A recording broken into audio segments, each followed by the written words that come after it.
do, and we know where they have them in some cases, and you don't want to go riding roughshod over that area because that means those hostages will be killed.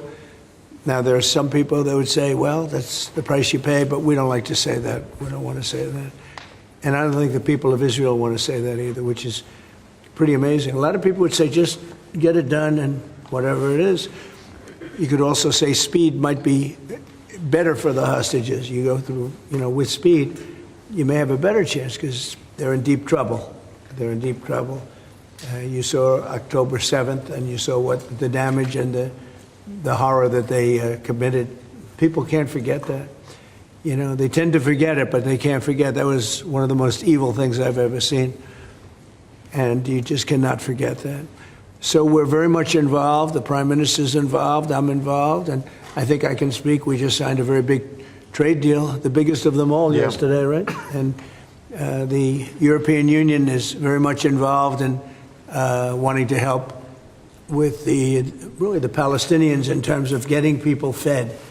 But the area of Gaza, another way of defining it is the area of Gaza. It's a very troubled place, and it has been for many, many years. It has been for many decades. So it's not like this just happened. This has been going on for a long period of time. So that's it. Our hearts are in the right place.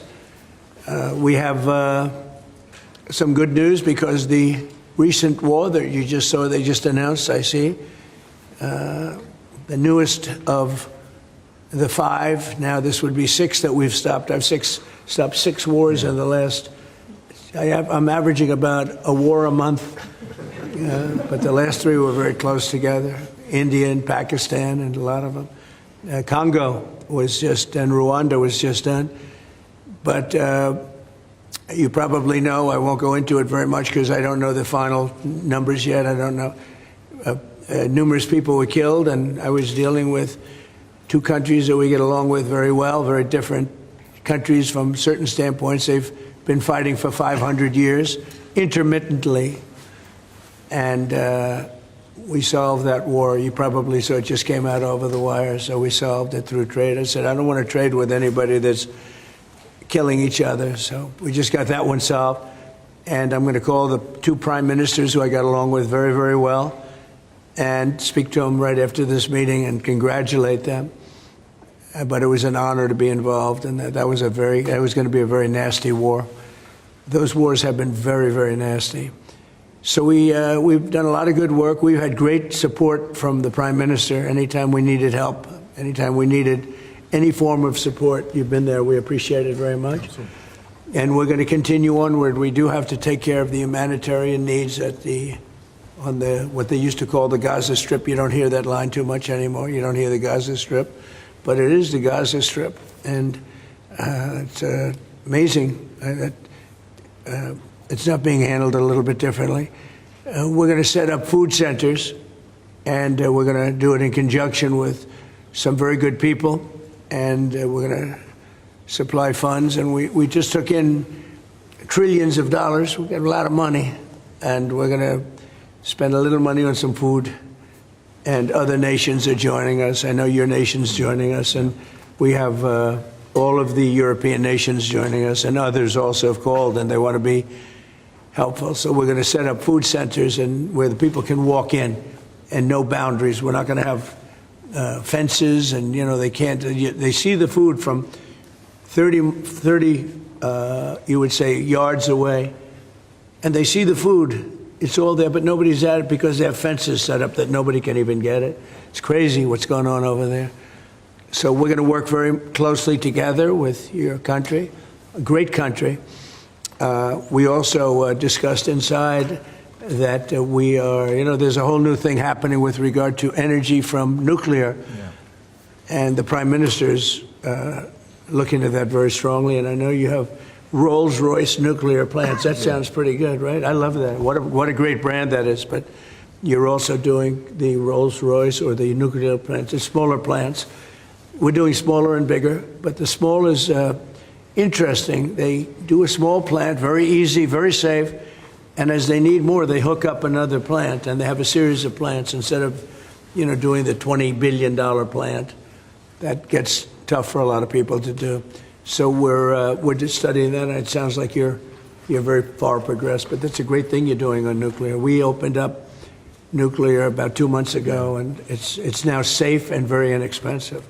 No, we see civil nuclear as a big part of the future as we go to sustainable, independent energy. And I think that between the two of us, we can work very much more closely on this. And we've agreed that that's our ambition, that's our aspiration. And this is going to be a big part of the future when it comes to energy. And you can see in the last few years, energy has been weaponized.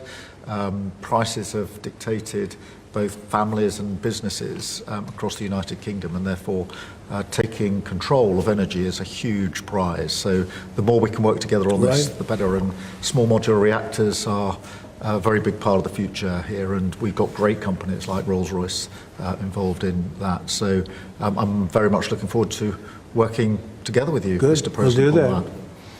We'll do that. We're going up to your oil capital in a little while. We're going up to Aberdeen. That's called the oil capital of Europe, and that's a great asset that you have up there someday.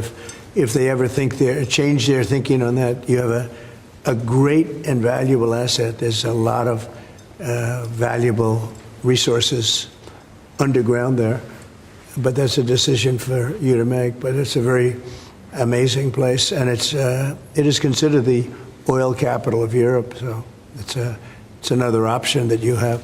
So we are doing really well as a country, and I think that the Prime Minister has been so supportive of us, and so strong and so respected. And I respect him much more today than I did before, because I just met his wife and family. He's got a perfect wife and family, and that's never easy to achieve, right? But I take no credit for that. But he's become a friend, and together we got a deal done that has not been able to be done. It was a deal that's very good for both parties. A really good deal for both of our countries, and very, very well received here in the United Kingdom. So thank you very much for having us. Thank you. Appreciate it. Any questions? Mr. President, on Gaza. Russia. Earlier you said that you were going to change the deadline from 50 days. Yeah. What is your new deadline? I'm going to make a new deadline of about 10 or 12 days from today. There's no reason in waiting. There's no reason in waiting. It's 50 days. I want to be generous, but we just don't see any progress being made. Mr. President, you just talked about setting up food centres in conjunction with other organisations. Right. You're talking about the Gaza Humanitarian Foundation or recognised aid agencies. How will this work? Well, it's going to be working with the United States. We'll be helping with the food. You know, we have a lot of access to food. We got a lot of food ourselves, and we're going to bring it over there. We're also going to make sure that they don't have barriers stopping people. You know, you've seen the areas where they actually have food, and the people are screaming for the food, and they're 35, 40 yards away, and they won't let them because they have lines that are set up. And whether they're set up by Hamas or whoever, but they're very strict lines, so we have to get rid of those lines. But we're going to be getting some good, strong food. We can save a lot of people. I mean, some of those kids that's real starvation stuff. I see it, and you can't fake that. So we're going to be even more involved. We did some airlifts before, some airdrops, and the people are running for it. And the Prime Minister is going to help us. They're very effective with that. You've done that before, and for many, they've done that for 100 years very well. So it's not very hard to do, actually. Yes. Mr. President, you say you love Scotland. You're the most Scottish president ever in the White House. Is there a better deal to be done for Scotland, for Scottish industry, in the deal that you've done with the Prime Minister? Whisky, for example. Well, I have great love for Scotland. You know, my mother loved Scotland, and she loved the Queen. I don't know, I might hurt myself by saying that the monarchists are going to like it, some other people, but she loved the Queen. Whenever the Queen was on television, she wanted to watch. And she would come back religiously. She'd come back to Scotland once a year with my sister Marion, primarily, and sometimes my sister Elizabeth also. But they loved this part of the world. And, you know, we're talking about the Isle of Lewis. We're talking about serious Scotland. That's serious Scotland. There was no doubt about it. So yeah, it gives me a feeling, you know, it's different. You go to another country, you have no relationship to it. You get to like maybe the head of the country or something.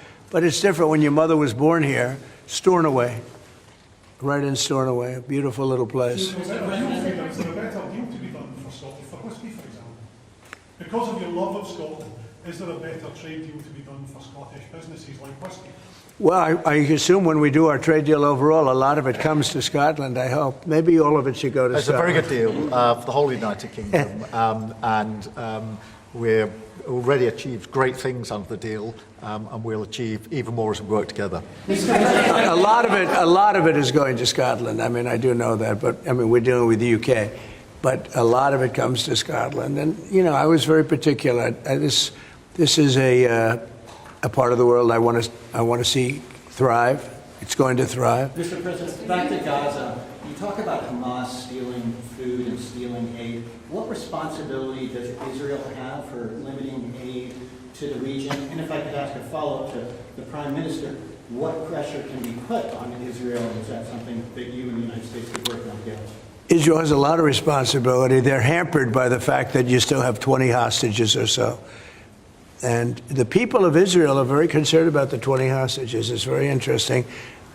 You could say they could be more concerned about retribution than the 20 hostages, but they really want the 20 hostages to survive and live to make it. You know, many of the hostages came to my office in the Oval Office, and I was amazed by, I would ask them the question, was there any sign of love? Was there any sign of, when you were a hostage and you have all of these people from Hamas around you, sometimes 100, sometimes 10, sometimes 2, but you're a hostage and you're being stored in a pipe.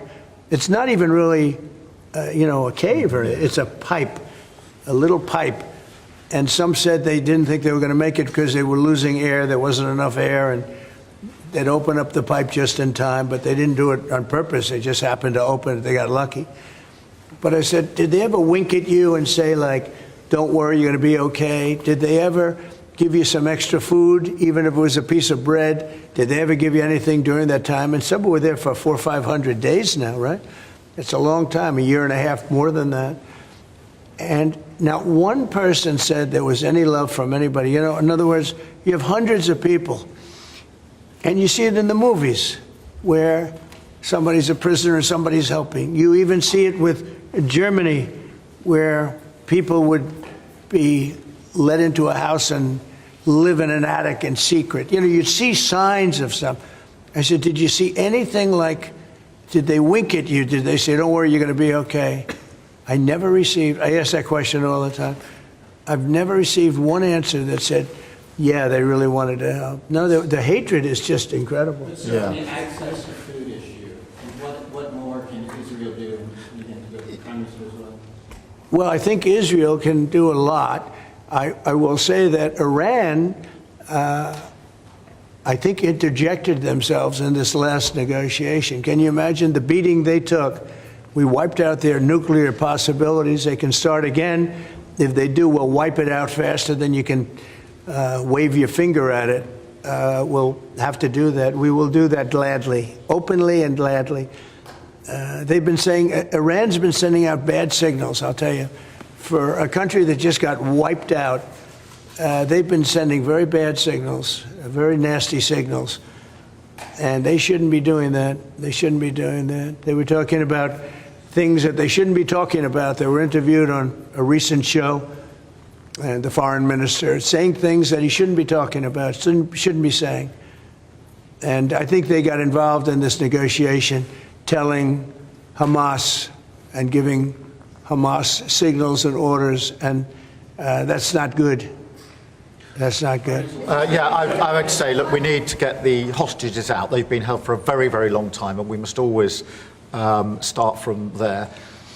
But also recognise the situation on the ground in Gaza is absolutely intolerable, and I think that certainly speaking for the British public and myself, seeing those images of starving children in particular are revolting, and there's a sense of revulsion in the British public at what they're seeing, and they know And we know that humanitarian aid needs to get in at speed, at volume. Yes, some can be airdropped, and we're working with others, with the US, with Jordan on that, but the trucks need to get in because that's the only way you can get the volume in. And we do thank the President for the work he's done to try to get to a ceasefire, which we desperately need, but also to put aid in to the region. There needs to be much more of that. We need to galvanise other countries in support of getting that aid in. And yes, that does involve putting pressure on Israel because this is a humanitarian catastrophe now.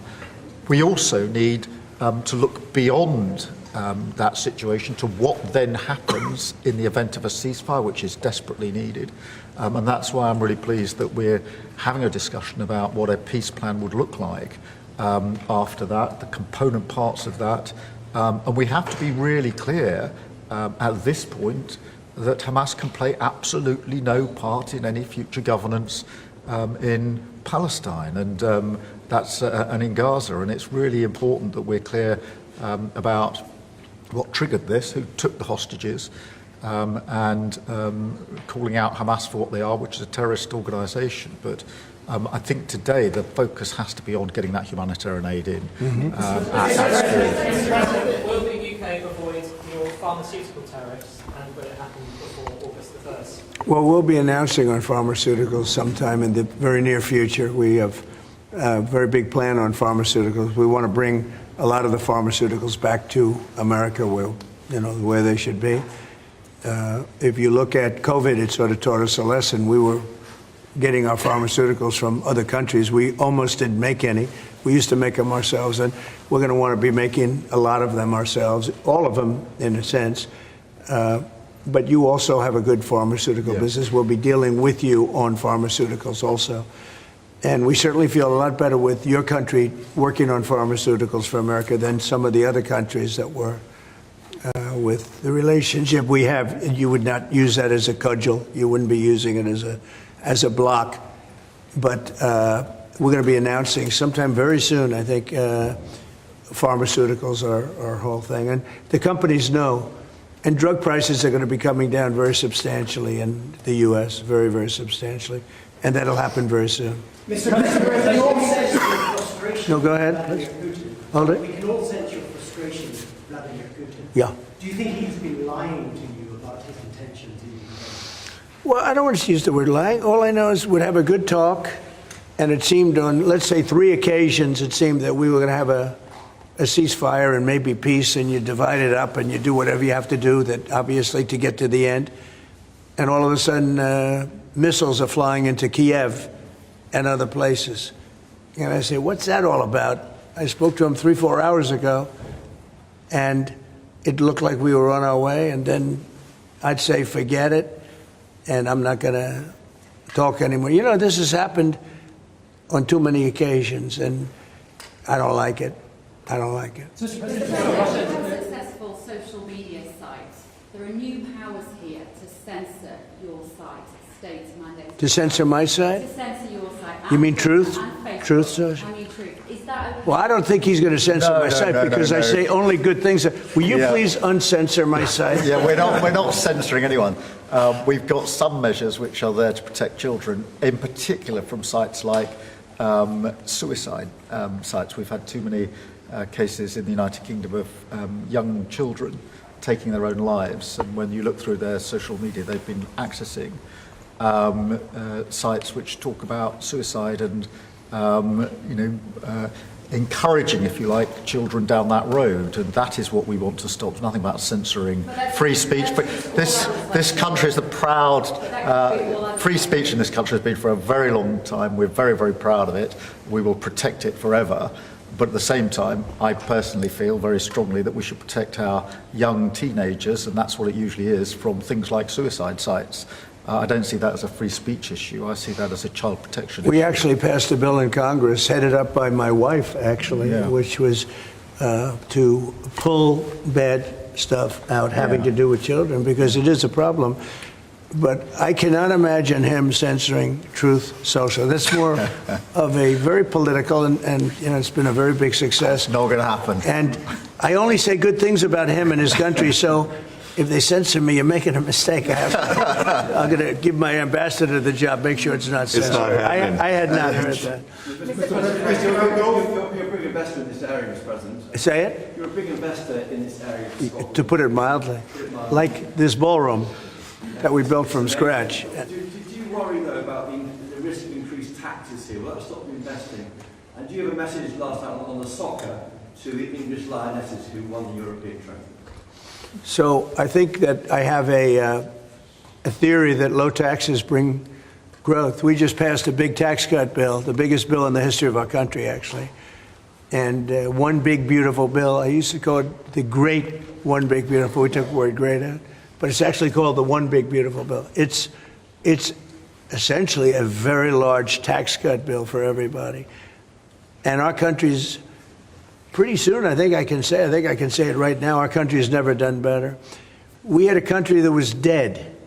It was dead 6 months ago, a year ago. Leaders from NATO, we had a very successful meeting at NATO. Your prime minister was there. It was an unbelievable love fest with all of those countries. And they agreed to go 5% and all the things. Very smart to do. But many of the leaders said, essentially, they said, your country was dead 1 year ago. 1 year ago, we had a dead, and we did. We had a dead country. We had a president who didn't know where the hell he was. We had horrible, horrible people running our country. I think they were sick people, actually, sick. You talk about censorship. Those are big. That's all they did was censor, and they didn't know what to do. And they had high taxes. They wanted more tax, total censorship, transgender for everybody, men playing in women's sports, everything bad they wanted, and they still do. That's what they still do. That's why they're down at 15% or something. I saw it today, the lowest that the other part of the Democrats have ever been. But no, I find that when you lower taxes, you get growth. I will say this area, and the Prime Minister hasn't been here very long on all fairness. I think he'll be a tax cutter. But I find that as we cut taxes, we did more business. Yeah. In my first tax bill, we cut taxes from 39% down to 22%. And we ended up at the end of the first year, when it was still a little raw, we ended up taking in much more revenue than we did at 39%. It was pretty amazing. And we're taking in a lot of revenue right now. And this was an additional tax cut. So I find, for whatever it's worth, tax cuts are very good.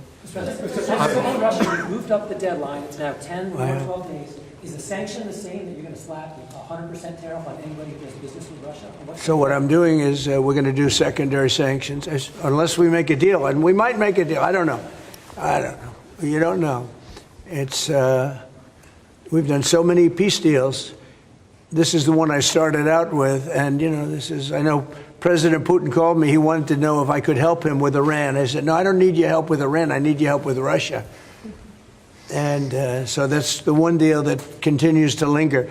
And, we're losing 5,000. They're losing. I'm not losing. You're not losing. But 5,000 Russian and Ukrainian kids a week are dying. And that's not mentioning the people that are dying also in towns where, he's lobbing missiles into certain towns like Kiev. And he's got to make a deal. It's too many people are dying. It's a really bloody war. And the 5 is now, they're really telling me that number is obsolete. It's like 7. That's terrible. So you have 7,000 Russian and Ukrainian soldiers dying every single week for no reason whatsoever. So you would think, based on common sense, you would think he'd want to make a deal. We'll find out. No communication with publicly. Have you had any other Ukrainian channels conversations with the Russians reiterating this? In what? Reiterating this new pressure and deadline.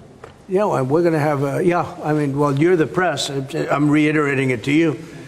I'd say 10 to 12 days. I'll announce it probably tonight or tomorrow. But there's no reason to wait. If you know what the answer is going to be, why wait? And it would be sanctions and maybe tariffs, secondary tariffs. You know what a secondary tariff is. And look, the Russian economy, I don't want to do that to Russia. I love the Russian people. They're great people. I don't want to do that to Russia. But this thing, they're losing a lot of Russians. They've lost 1 million Russians And that's the, sons, that's the sons and daughters of Russian families. They leave the house, they go, bye mom, bye dad, and then they get blown away. And Ukrainian too. Look at Ukraine. It's a disaster what's happened there. But it continues to go on. As you know, we made a deal where the European Union is essentially involved, but it's NATO, and we're supplying weapons to NATO. NATO's now paying because the United States, because of Biden's in for $350 billion, the European nations are in for about $100 billion. Should be the opposite way, by the way, because we have a big ocean in between. Should be the opposite way. But I think that eventually something's going to happen. It should happen fast. So many people are dying. When I settled out with Congo and Rwanda, they lost almost 8 million people. And it just made so much sense. And if I didn't get involved, they wouldn't have done it. They weren't even thinking about settling it. It was just going on forever. And nobody could go into those territories because they'd get killed. They'd get killed. And now they have I hear it's a whole different ballgame. We settled it. This is one that should be settled. Russia, Ukraine. This is one that really should be settled. Mr. President, Scotland's First Minister has today set out his plans for a second referendum on Scottish independence. Can I get your reaction to that as someone with deep ties to Scotland? Prime Minister, can I also get your thoughts on that? If the SNP do win a majority in next year's election, then they have the right to hold the referendum, Well, I don't want to get involved in your politics. We got enough politics of our own. I will say that I predicted what was going to happen the last time. You remember, I was opening the first course over at Aberdeen, and I was over here, and at the same time, and they asked me that question. I made a prediction. It was the day before the vote, and I made it correct. I like to be correct, but I made a correct prediction. I don't know. I do say that when they made that deal, somebody said that it was, and I remember this very distinctly. I said, could they do this all the time? There was a little bit of a restriction, like 50 or 75 years before you could take another vote. Because, a country can't go through that too much. I don't know the First Minister, but I've heard great things about him. I've spoken to him. I hear very good things about him, and I'm meeting him today. So maybe I'll have a better opinion then. And let me answer that straightforwardly, because I believe in a stronger Scotland, in a better United Kingdom. And I think that at a time like this, when it's quite clear that there's uncertainty and volatility around the world, the strength of the United Kingdom together is very important for all four nations, very important for Scotland. And that should be our priority, that should be our focus, not on the politics, which feels like the politics of yesteryear now, at a time like this. And I think that the First Minister should probably focus more on his delivery in Scotland than on his constitutional issues, and we might have a better health service in Scotland. But at a time like this, I think the United Kingdom is always stronger as four nations. I think that's better for all four nations. I think that's how Scotland is stronger. Look at the deal that we've been able to do with the United States, a really important deal that we made just months ago. That is what the United Kingdom can do when we act as a powerful set of four nations together, and there are very many other examples. Mr. President, you toured the Federal Reserve last week. And I did. Set to meet this week. Do you think your visit has inspired a potential rate cut, or how do you see things shaping out this week? Well, it's interesting. I did tour it. I toured the building. And if you looked at this building, if you came here like 14, 15 years ago, we've had it a long time. It's been an honor to have Turnberry. But I was on much more opulent walls, ceilings, floors. We had to do this. And we did a very great job. I mean, you see how beautiful it is inside. Everything was saved. Everything was preserved. We had ceilings that were in bad shape. They were falling down. It's very old. Wasn't properly maintained. Now it's brand new and beautiful. And we saved everything. The if you really think here, you took a look and you were sort of commenting the coloring. Now, this is a brand new building, but if you look outside, it's equally opulent and beautiful. And we didn't do that by spending, hundreds of millions of dollars in surrounding a railing underneath an area that you're painting. I mean, I've never seen anything like it. Brand new, beautiful plywood, very expensive, wrapped around a figurine or a railing to preserve it. But you don't have to do that. You can just wrap a cloth, they call it a blanket, and you don't even have to do that if you're careful when you're doing the ceiling. But I don't know what they did. They'd take down a ceiling and put up a new ceiling, and the new ceiling had no opulence to it. Or they'd fix the ceiling. But I would say that all I need is a good plaster and a can of paint. And, they spent $3.9 billion. And I spent a lot of money too, but it's I'd say 3.8 billion less, meaning I spent probably $100 million making this place incredible. And you were saying a lot of that was local trades. I used local We were trades. looking at the windows, I think, in the next room. I had local trades do a lot of this. We have the most opulent windows next door, and I had a choice. Do I take them out? And, they've suffered through 125 years of storms. You have very big storms in this area. When you have a storm, you have a storm. We do it properly. And they made it, barely, but they were in bad shape. So I had some local people come up, and we looked at them. You have some great craftsmen here, I think is what you're getting at. And they said, sir, honestly, they've had it. We can copy it and do it much better. And they did. If you take a look at the windows in the various dining rooms, they're magnificent. And they're new, and they're much better looking than what was there. Same exact look, other than a much higher quality. But do you foresee a rate? And they're local people. I used a lot of your local people. You have really great local tradesmen here, yes? But do you foresee a rate cut this week? Do you expect A rate cut? Yeah, Meaning a tax cut? No. Do you expect the Fed to cut rates this Oh, week? I think he has to. You had 11 cuts, In Europe, they had 11 cuts. In other places, they had 10 or 11 cuts. And we had none, but I'm not going to say anything bad. We're doing so well, even without the rate cut. With the rate cut, it would be better. It affects our housing a little bit. Look, we should be 3 points lower. Each point is $360 billion. Can you imagine that? That's big numbers. Each point, 1 point of cut, is the equivalent of $360 billion in savings. That's big stuff, Those are big numbers in the U.S. Everything's big. He should cut. A smart person would cut. He leaves very soon, so it's like one of those things. But I'll miss him greatly. I'll miss him. Turnberry, if I may, have you or will you enlist the Prime Minister in your effort to bring the open back to Turnberry? And Prime Minister, you described this beautiful course. Do you agree with the President that it's time to bring the open back to Turnberry? Well, as you know, that's not a matter directly for me. That's for the sporting authorities. But look, I mean, it is the first time I've been here.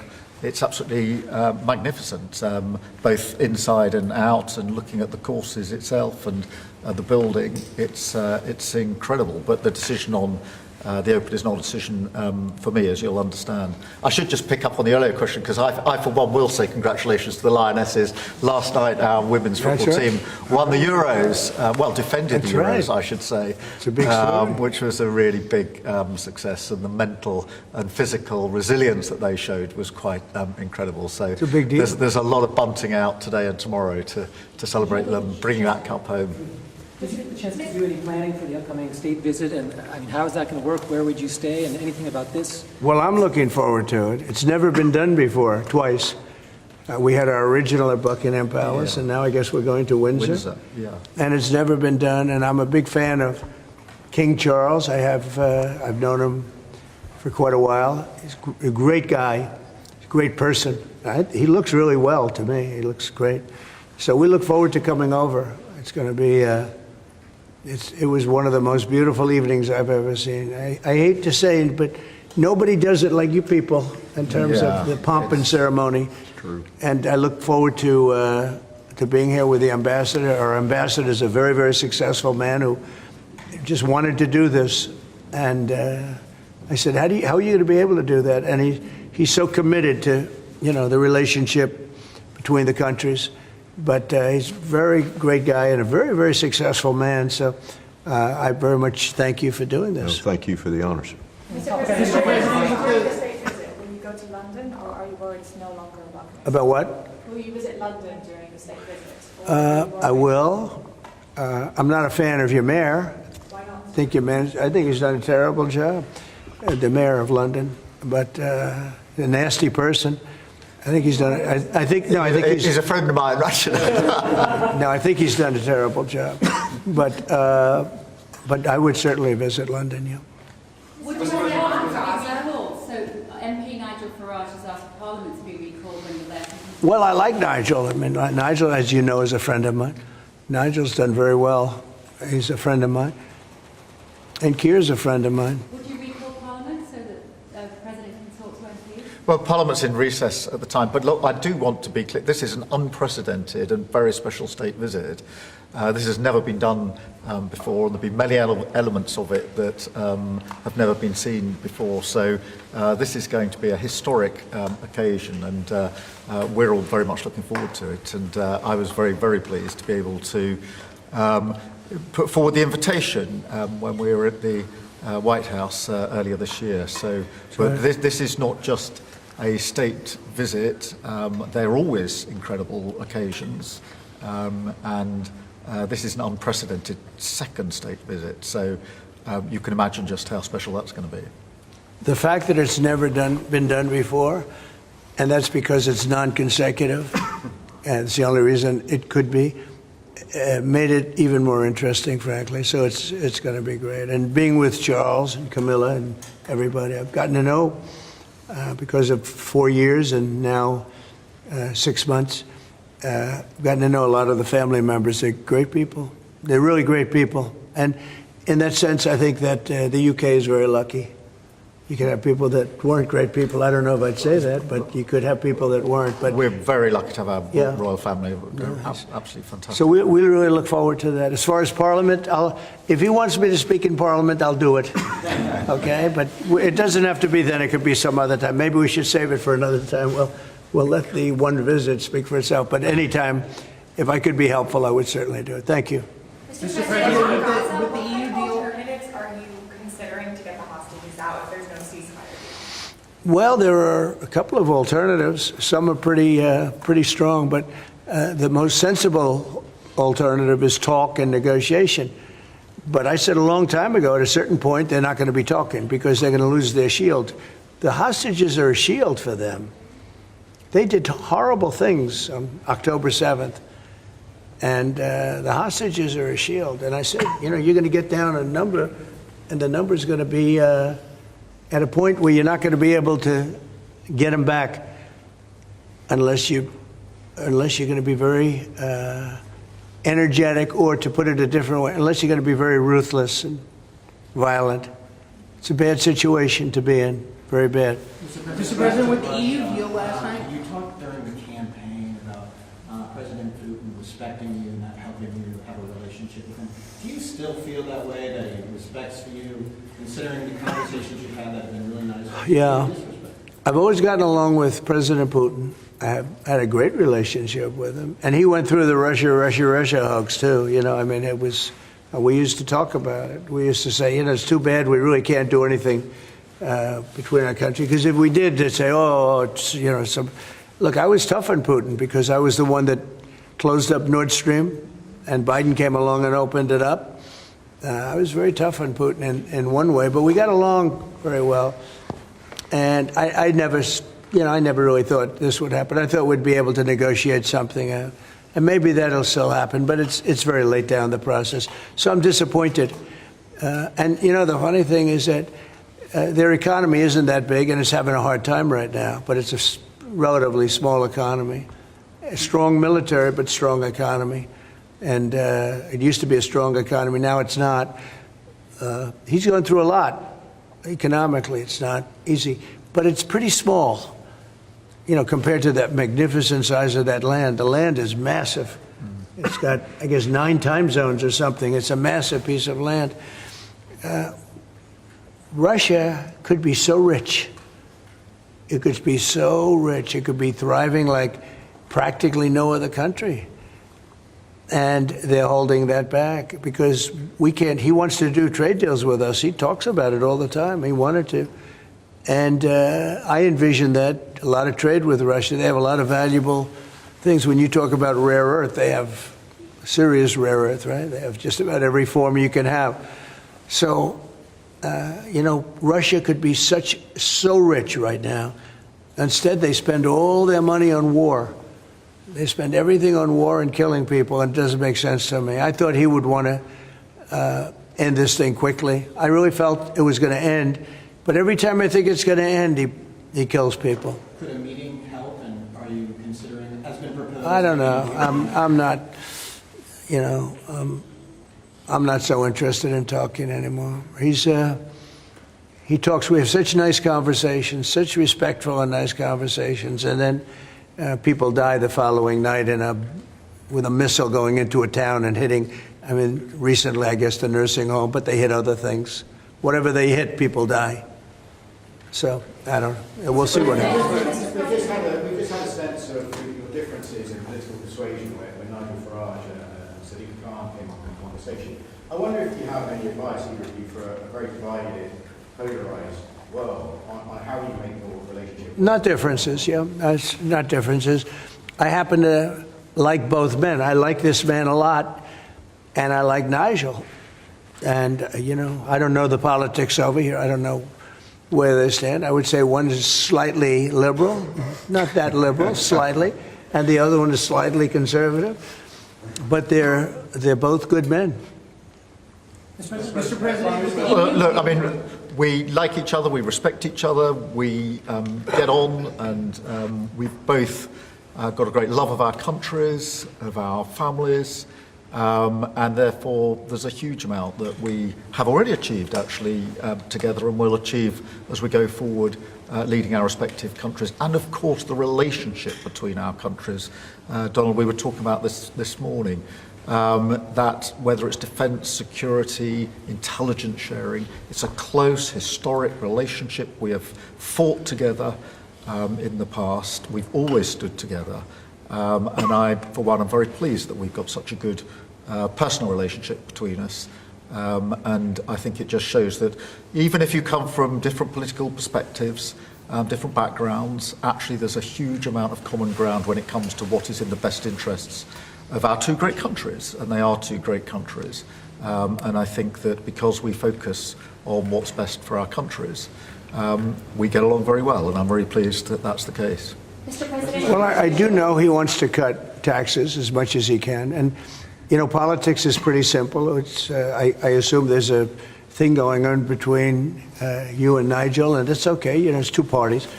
But generally speaking, the one who cuts taxes the most, the one who gives you the lowest energy prices and the best kind of energy, the one that keeps you out of wars, he's kept you out of wars, but the one that keeps you out of wars, you know, you have a few basics, and you can go back 1,000 years, 1,000,000 years, whoever does these things, but low taxes, keep us safe, keep us out of wars, no crime, stop the crime, and in your case, a big immigration component, you know, because I know that your attitude has become strong on immigration, strong on the toughness of immigration.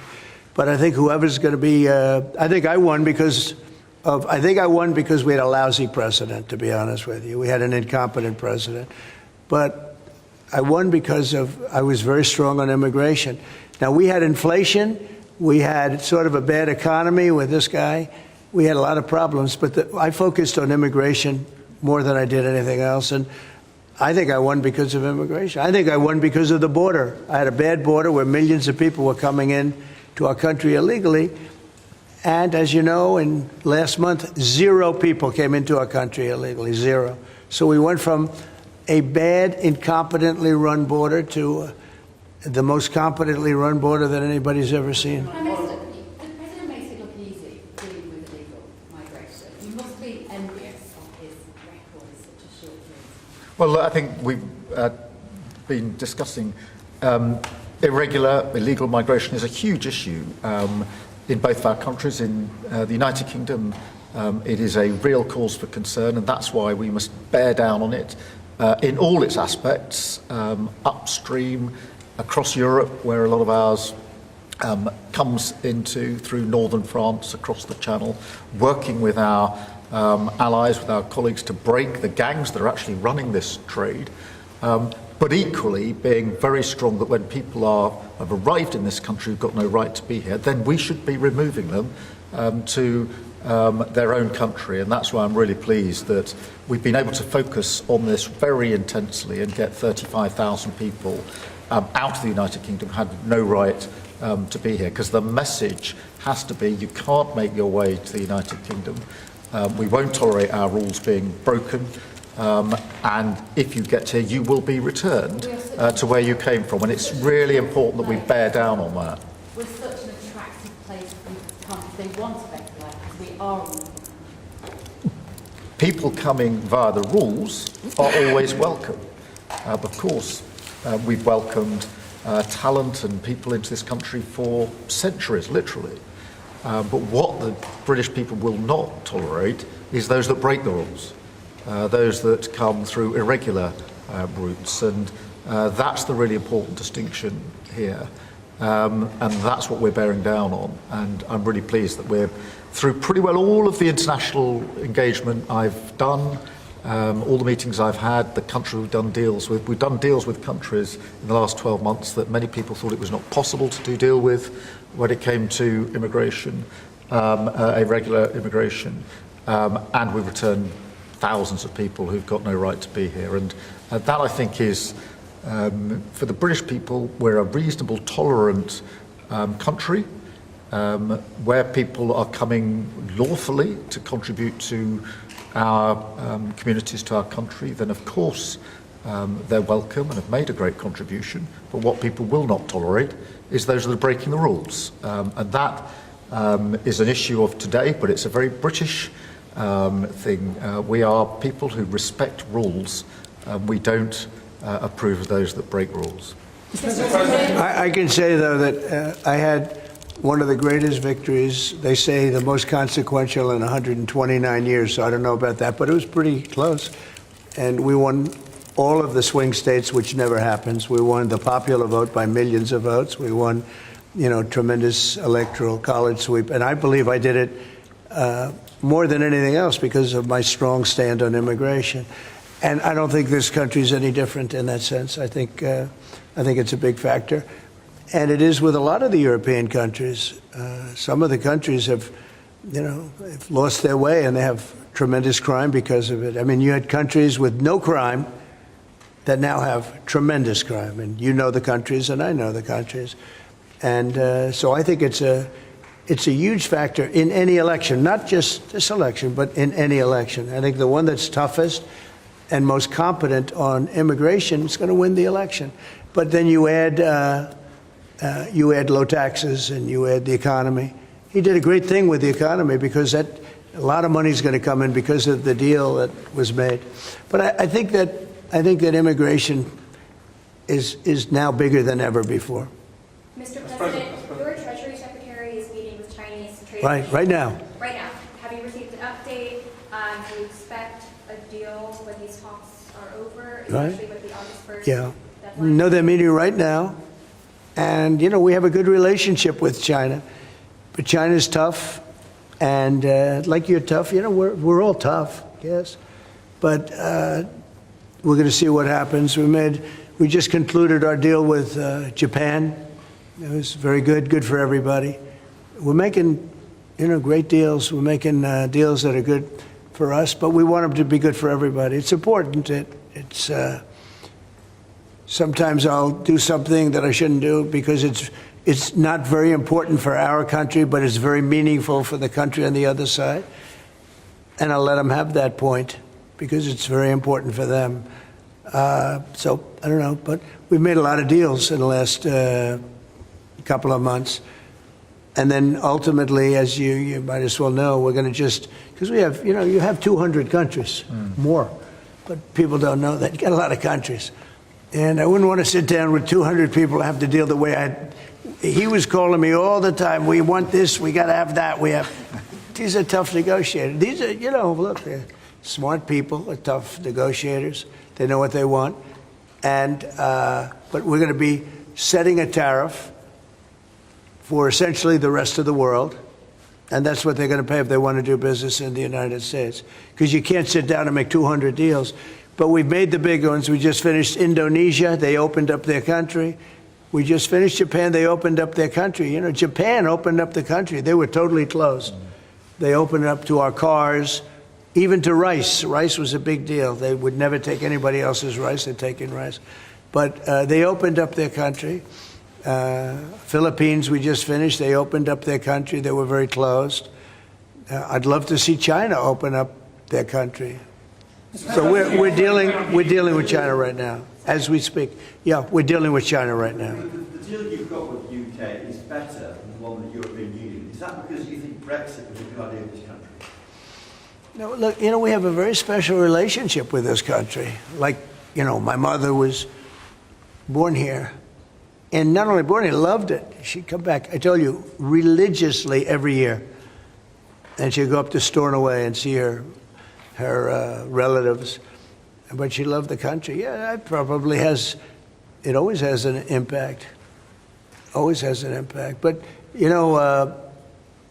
Germany has a new leader, and I think he's terrific. I think you like him too. Yeah, I think he's terrific. My father was born in Germany. Or his parents were just out. But, so, you have a lot of feeling for this part of the world. I do. I want to see this part of the world do well. Germany, Scotland, UK. I want this part of the world to do well. All of the nations. You do feel a certain, you have a warm feeling toward a part when your parents are born essentially here. And I think maybe it's slightly different. Maybe it's not. I don't know. But maybe it's slightly different. Mr. President, we didn't completely rule out a pardon for Ghislaine Maxwell who landed. Is that something you would ever consider, and why? Pardon for who? For Ghislaine Maxwell. Well, I'm allowed to give her a pardon, but nobody's approached me with it. Nobody's asked me about it. It's in the news about that aspect of it, but right now it would be inappropriate to talk about it. So, Mr. President, your opposition to offshore wind is well known. In Scotland, wind is a disaster. But in Scotland and across the UK, wind farms. I know, it's a shame. It's not his fault. I used to tell Alex Salmond. Have you spoken to the Prime Minister, and will you speak to the first? Well, all I can do is give my look. Wind is the most expensive form of energy, and it destroys the beauty of your fields and your plains and your waterways. And look out there. There's no windmills, but if you look in another direction, you see windmills. When we go to Aberdeen, you'll see some of the ugliest windmills you've ever seen. They're the height of a 50-story building. And you can take 1,000 times more energy out of a hole in the ground this big. This big. It's called oil and gas. And you have it there, the North Sea. This big, that nobody would even see. You can take 1,000 times more power.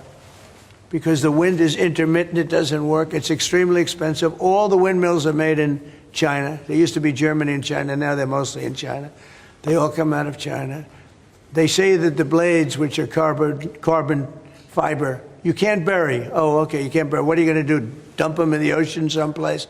Because they only last a certain period of time. And remember, a windmill has a life of 8 years, especially when they're out in the salty sea. And they start to rot and to rust.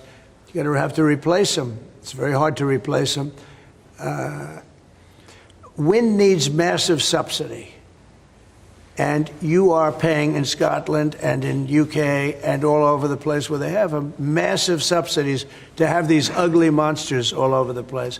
So I've restricted windmills in the United States. Now, a couple we have, the poor stupid people at the beginning, they approved them. So they have their full approvals. But I've restricted windmills in the United States because they also kill all your birds. You know, they wipe out. You know, it's interesting. If you shoot a bald eagle in the United States, they put you in jail for 5 years. And yet windmills knock out hundreds of them. They don't do anything. You explained that.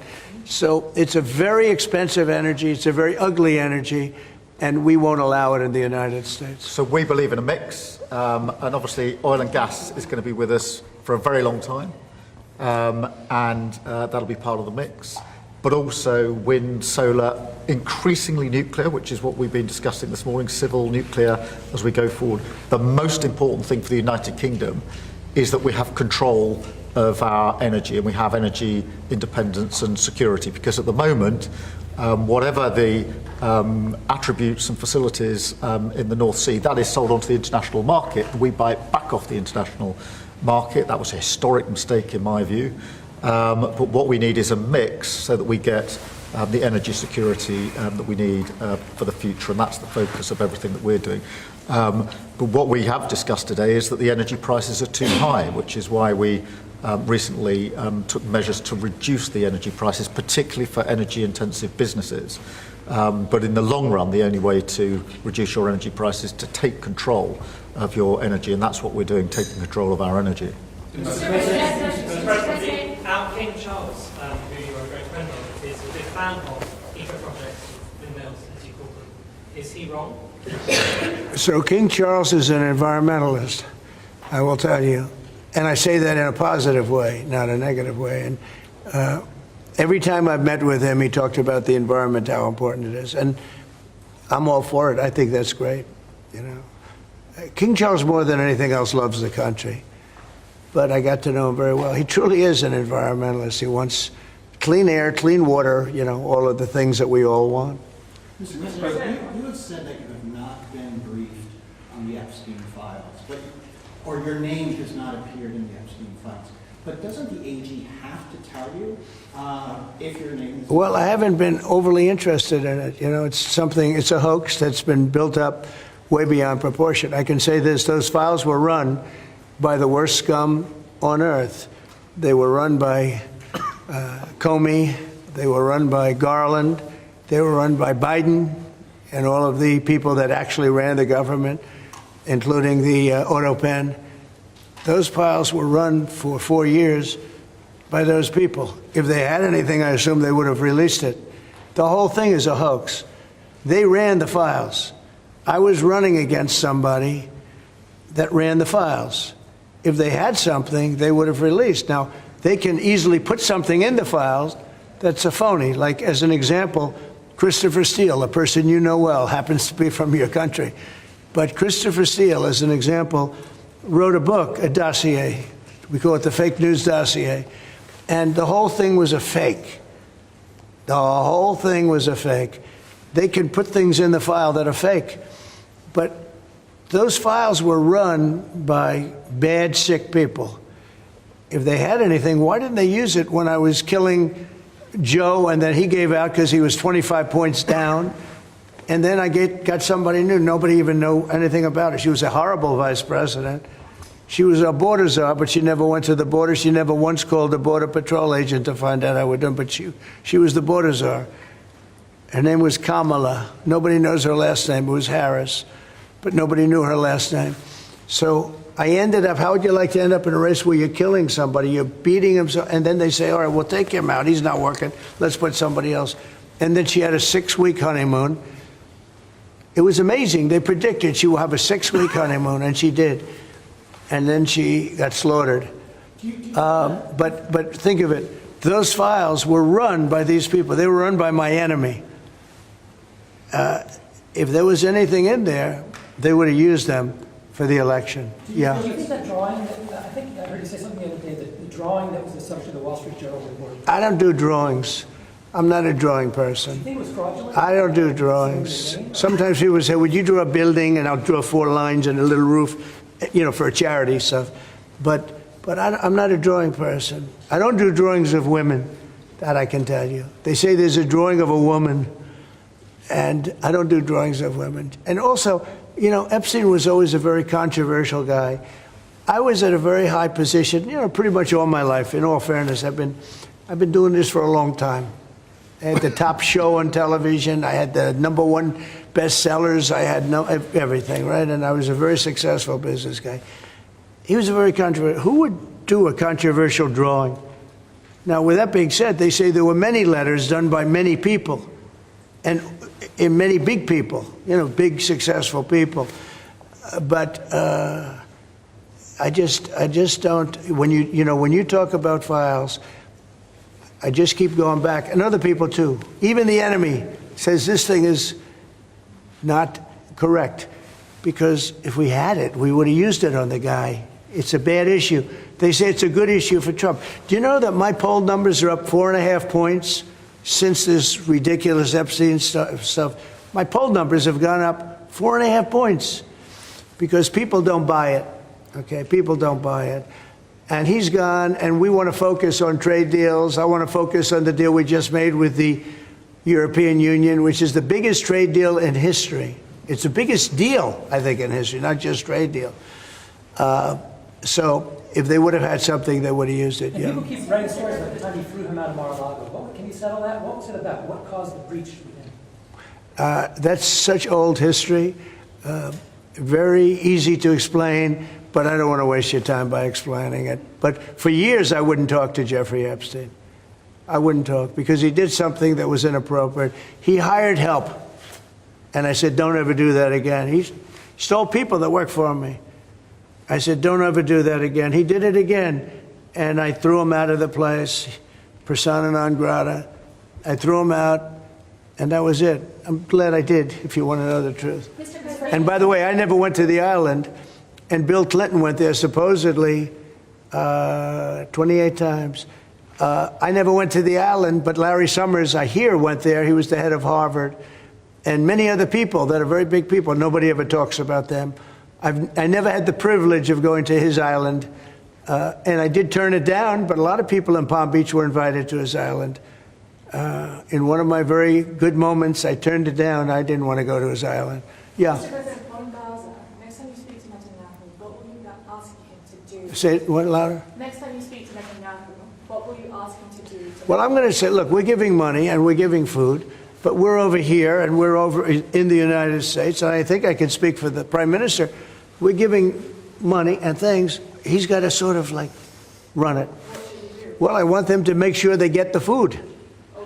I want to make sure they get the food, every ounce of food. I think you want the same absolutely. thing. It's an absolute focus. Because that food isn't being delivered, Mr. President. or at least all of it. You said you were going to set essentially a tariff for the rest of the world. For the world. What percent will that tariff be? I would say it'll be somewhere in the 15 to 20% range.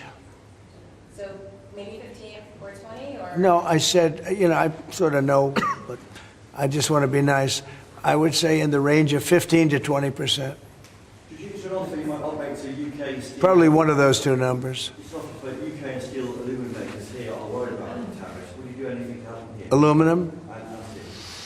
You're a pretty big aluminum maker. Right? Yeah, that's already covered in the deal that we've agreed. So we're just doing the implementation of that. But Mr. President, when will that come down from 25% to 0? You mean on the overall, on the world? On steel and aluminum from Britain, it's 25. Well, we're going to know pretty soon. We're going to have it pretty soon. You have no idea that these people are tough negotiators, okay? But we're a big buyer of steel. But we're going to make our own steel. We're going to make our own aluminum for the most part. But we buy a lot of aluminum from right here, and a lot of steel too. Yeah. Who are you with? Who are you with? Because you're asking such a nice question. GB News, better from GB News. Very good. Good. They're lucky. We have a lot of unhappy farmers in this country at the moment, and I'm sure the Prime Minister won't thank me for raising this. We've had changes to inheritance tax, which mean a lot of farmers feel they're going to lose their farms when they die, like their father does. How important are farmers to a country? You mean they're going to lose the farm because of estate taxes and things? So what I've done, Pay so much, they're cash poor, but they have great. I know, well, they're cash poor. They're land rich and cash poor. A lot of people are, I've had that too. Sometimes I'm land rich and cash, sometimes I'm cash rich and land poor. I like it both ways, but as I get older, I like the more conservative route. So I did something that I don't know if you can do, but it was great. I love our farmers.